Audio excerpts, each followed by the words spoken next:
Encore une fois, l'équipe de Poutine au pays de Maria-Chapdelaine prend la route. Et cette fois-ci, on est sur la route de Saint-Edmond-des-Plaines. On s'en va manger de la poutine, une poutine des plaines, tout en découvrant ce qu'on peut y faire à Saint-Edmond-des-Plaines. Alors, on prend la route!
Bonjour, Monsieur Rodrigue Quentin, Bonjour. maire de Bonjour. Saint-Edmond-des-Plaines. Oui. Ça va bien? Ça va, ça va.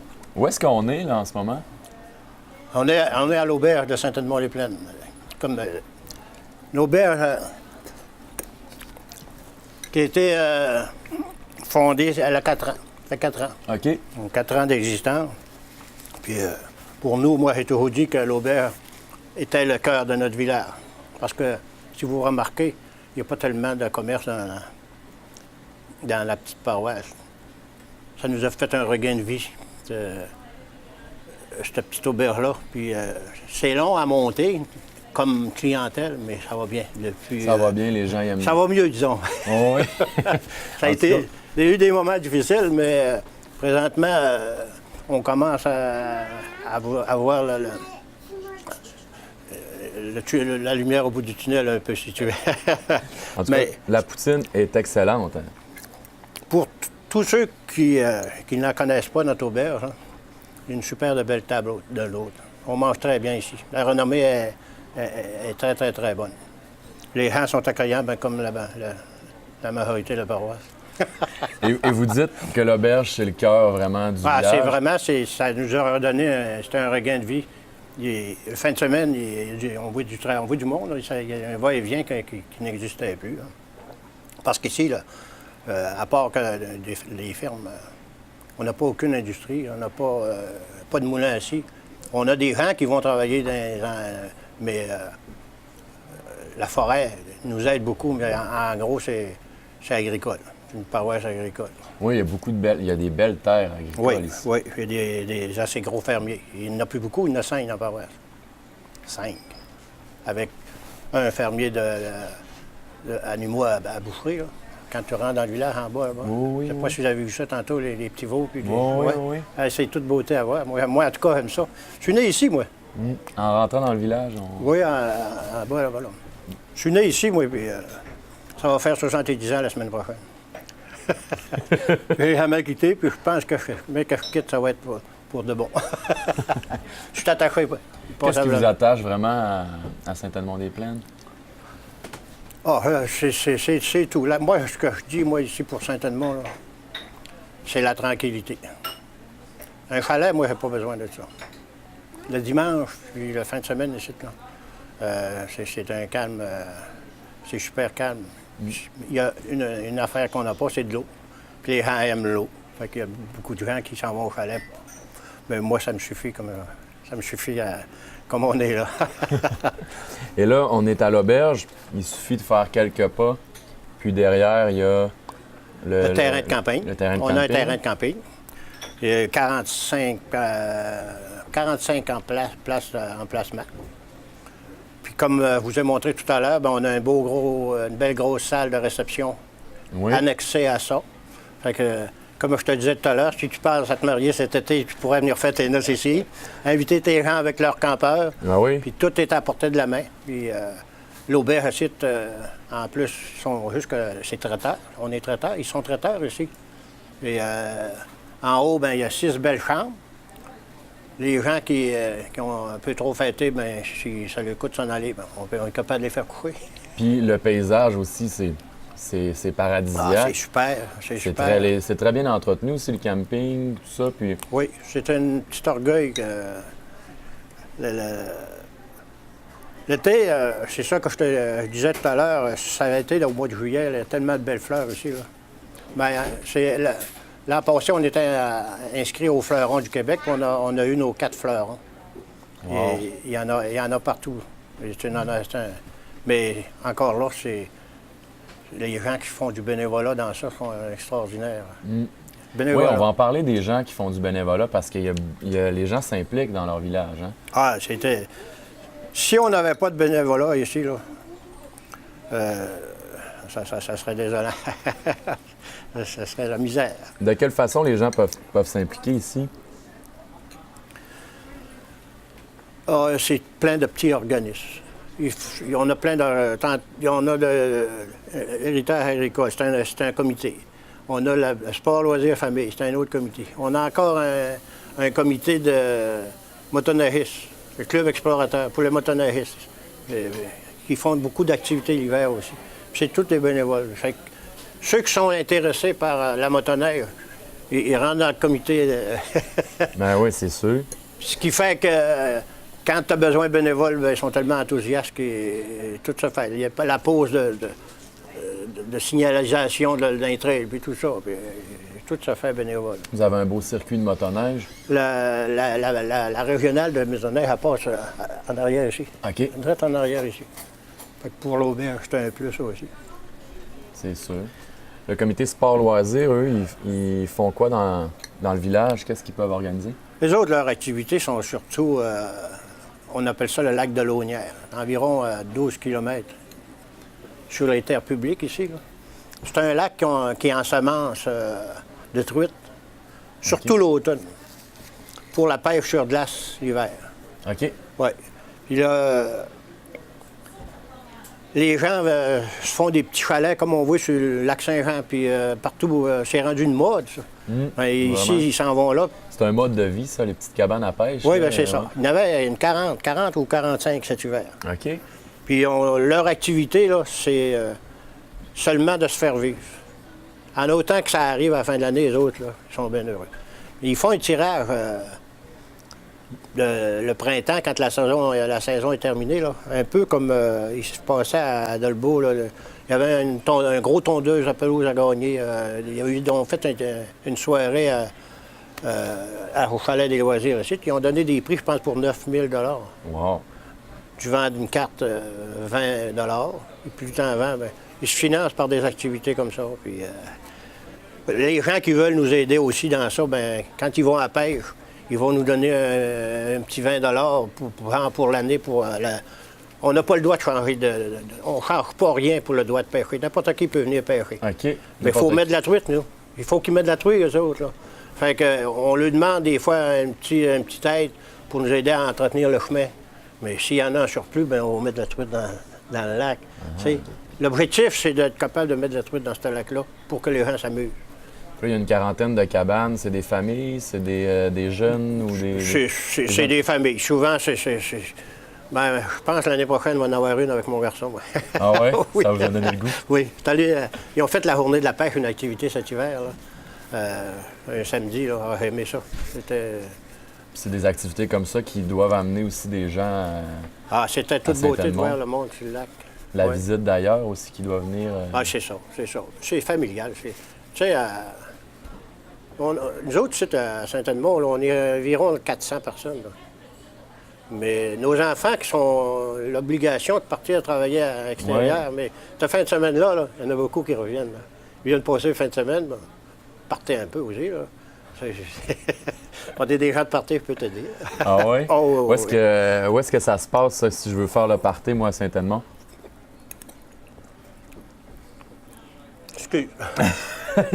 Ça dépend. C'est ça le désavantage de la poutine, hein?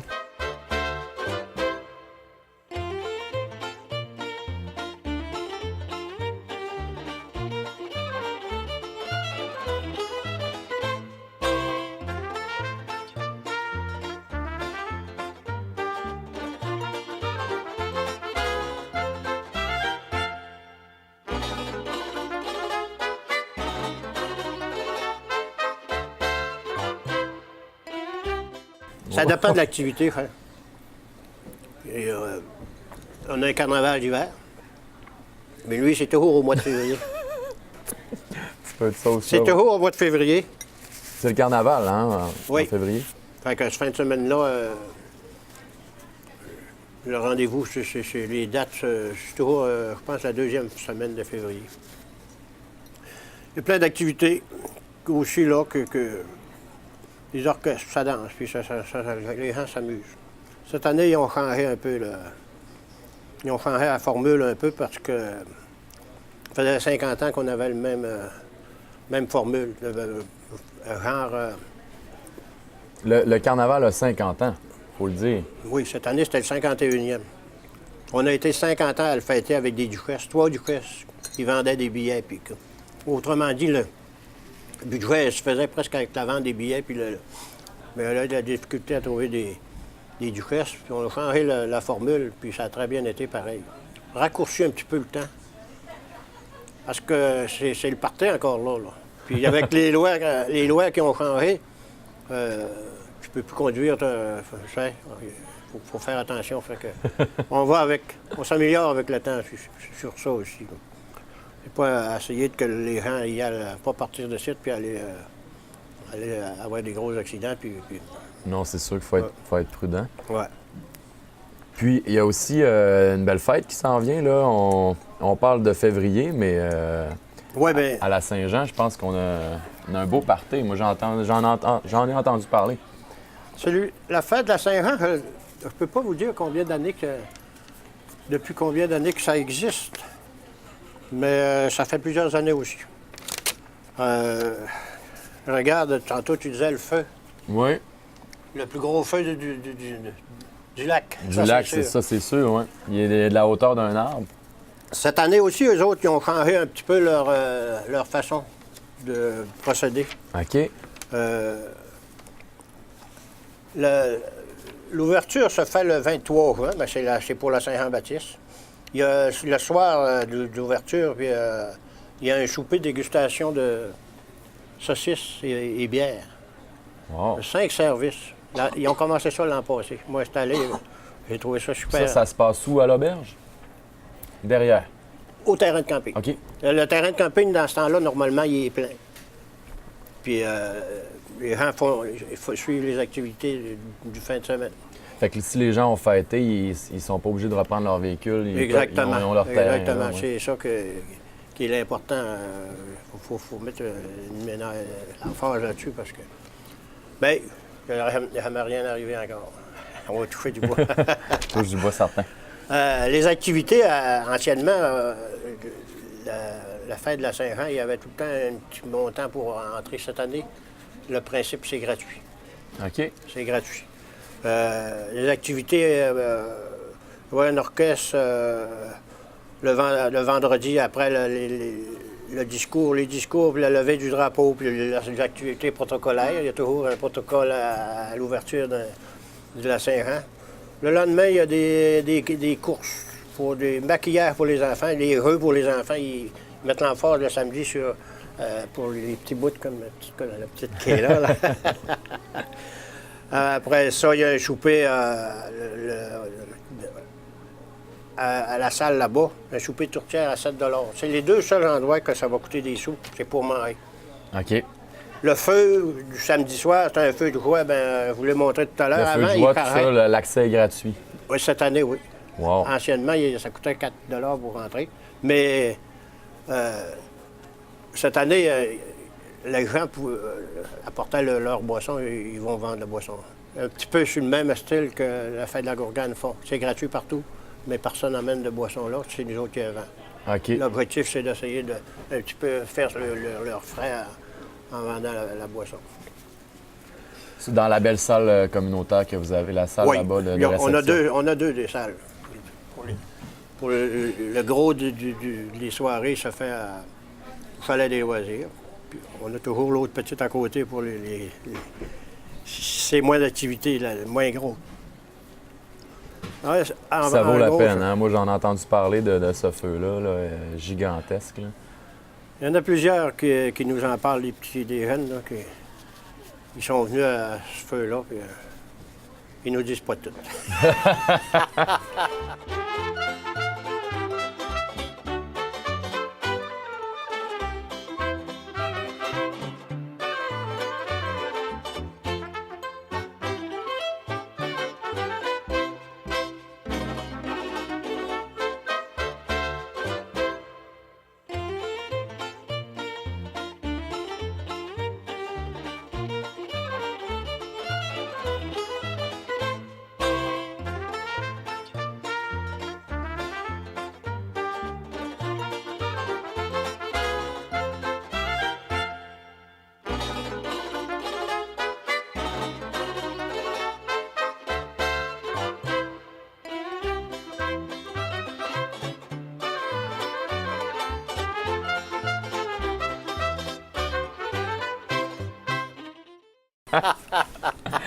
On va parler aussi, si tu veux bien, de l'écomusée qui va ouvrir bientôt. Oui, ça en est une belle affaire là, qui s'en vient certainement. Parce qu'on a fait le tour tantôt. C'est vraiment un beau projet qui s'en vient. Là. Oui, c'est supposé ouvrir cet été. Là, c'est une question d'assurance, là. Ils ne peuvent pas trop... on prend aucune chance avec ça, d'inviter du monde là si tu n'es pas une assurance responsabilité. C'est une exposition, un écomusée qu'ils appellent. Les instruments oratoires de nos ancêtres, les colons qui ont arrivé à Saint-Edmond et qui ont commencé par venir nous défricher ces belles terres-là. Là. Puis avec quoi qui travaillaient? Les chevaux, puis toute la panoplie les idées qu'ils avaient pour... Oui, c'était ingénieux, on a fait le tour. C'est à voir, hein? Oui, tu l'as vu tout à l'heure. Parce qu'il n'y avait pas tous les moyens, il n'y avait pas... J'ai vu un instrument que je n'ai pas été capable de te dire, c'est que c'était... c'est ça. Fait qu'on va pouvoir en apprendre, là. Oui, il y a beaucoup à apprendre. Puis là, ce qu'on a vu, bien, il y a beaucoup de choses, c'est pas encore finalisé. Il y a beaucoup de machinerie puis à remettre, là, puis à replacer tout dans cette grange-là. Là. C'est des œuvres d'art aussi, là. C'est de toute beauté. Oui, pour ceux qui les passionnés, c'est une valeur inestimable. Ça vient d'où, ces machines-là? Ça, il faut que je le dise, la partance de l'héritage agricole, là, c'est M. Jean-Noël Mailloux de Normandin. Lui, il avait eu l'idée de tout monter cette machinerie-là. Il a été dans chercher à Charlevoix, il a été dans chercher. Il m'a dit, c'est fou, comment est-ce qu'il... OK, c'est un passionné. C'était un vrai passionné, avec une équipe qui avait formé aussi les autres. Ça, dans le temps, c'était prévu. Lui, il avait prévu les Grands Jardins normandins. OK. Il voulait faire un annexe aux Grands Jardins normandins. Du côté droit, il y aurait eu les Grands Jardins. Vous savez, je ne sais pas si vous avez déjà... Ça vous dit de quoi, les Grands Jardins? Oui, les Grands Jardins, oui. Puis plus loin un peu, il y aurait eu l'héritage agricole. Mais que vous savez ce qui est arrivé avec les Grands Jardins. Puis ce monsieur-là, à un moment donné, il m'appelle au bureau, il dit « Rodrigue, j'ai affaire à toi. » Il dit « Toute la machinerie qu'on a, t'en veux-tu? Hein? » Wow, c'est un beau cadeau, ça. Oui, il dit « T'en veux-tu? » Il dit « Je te l'offre parce que... » Il dit « Je sais que vous autres, à Saint-Edmond, quand vous organisez quelque chose, ça fonctionne, puis vous avez du bénévole, puis il dit... Ça fonctionne parce qu'il y a des bénévoles, il dit, hein? Ouais, il dit, c'est pour ça, il dit que j'ai pensé à vous offrir ça. Hey, je sais que moi, premièrement, j'ai sauté sur l'occasion. On a formé un comité, puis ça fait des années, ça fait plusieurs années. Ça a été difficile, mais on va finir par faire un écomusée ici à Saint-Edmond avec ce que ce monsieur-là et son équipe avaient parti. On y doit une fière chandelle. Monsieur Mailloux est venu me voir il n'y a pas tellement longtemps, puis je vais l'avertir qu'il écoute l'émission-là parce que je veux qu'on souligne son nom dans ça, Monsieur Jean-Noël Mailloux de Normandin. Un beau cadeau, hein? Un super de beau cadeau. Puis Un gros merci aussi pour ça. Puis je constate que la force de vos organisations, c'est vraiment l'implication des gens du village. Ah, là, on avait déjà un départ avec le parc qu'on avait, on appelle dans le village ici, là. OK. Tu avais parlé peut-être d'aller prendre quelques photos de ça tout à l'heure. Oui, on appelle ça le parc du vieillard. Le démarrage c'était déjà ici, avec le parc. C'est une continuité de ça. C'est un parc où il y a des... je suis pas allé encore. Un parc où... Qu'est-ce qui se passe dans ce parc-là? Ah, ça représente l'agriculture, du temps aussi, avec une démonstration de quelques machineries agricoles, mais c'est pas comme ça va en bas, là-bas. Puis forêt. En arrière, il y a un petit camp forestier, là, que dans le temps, on voit le cuisinier qui appelle les gens à venir dîner. Là. Dans le temps, c'était une barre de fer, un triangle, là, puis quand le dîner était prêt ou le souper était prêt, il collait les hommes, OK, vous pouvez venir manger. Là, je ne sais pas si, quand vous allez y aller tout à l'heure, si tous les personnages ont été mis sur le terrain, mais l'été, c'est super beau. Ouais, pour moi, il va falloir que vous reveniez au mois de juillet. Hein, avec les fleurs, puis... Oui. Ouais. Voir vos 4 fleurons. Sais-tu quoi? À l'été, venir faire un petit tour à Saint-Edmond, rien que pour le détour, comment que vous ne débarquerez pas? Comment que vous ne viendrez pas à l'auberge? Ça vaut le détour de venir Juste voir... de se promener là, derrière l'église. Le village. Oui. Puis les gens sont fiers aussi. Les maisons sont bien décorées, oui, puis sont bien entretenues. Moi, je suis fier, mais écoute, c'est comme je vous ai dit tout à l'heure, je suis né ici, puis ça fait 8 ans que je suis maire, puis j'ai été 8 ans conseiller, puis je me suis impliqué. J'ai été président du carnaval, là, je ne sais pas lequel, c'est le 27e. J'ai toujours été impliqué dans ma paroisse, ça fait. De là, mon enthousiasme. Non, mais vous pouvez être fier. J'ai été charmé là, par ce village-là. Là. Ah, ben merci beaucoup. Beau village, ouais. Merci. Ben, merci beaucoup, Rodolphe. Ouais. On va se laisser là-dessus. Oui, ça me fait plaisir. Parce que là, la poutine va refroidir. J'ai été prendre une bouchée, oui, ça va. Vous le couperez.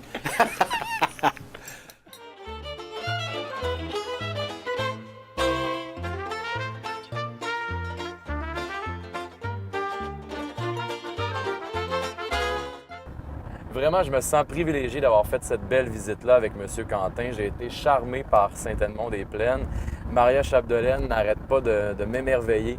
Alors, on reprend déjà l'équipe de poutine au pays de Maria Chapdelaine. On reprend déjà la route à la recherche des meilleures poutines de la MRC. À cause, elle savait que j'étais hot chicken. Elle savait ça.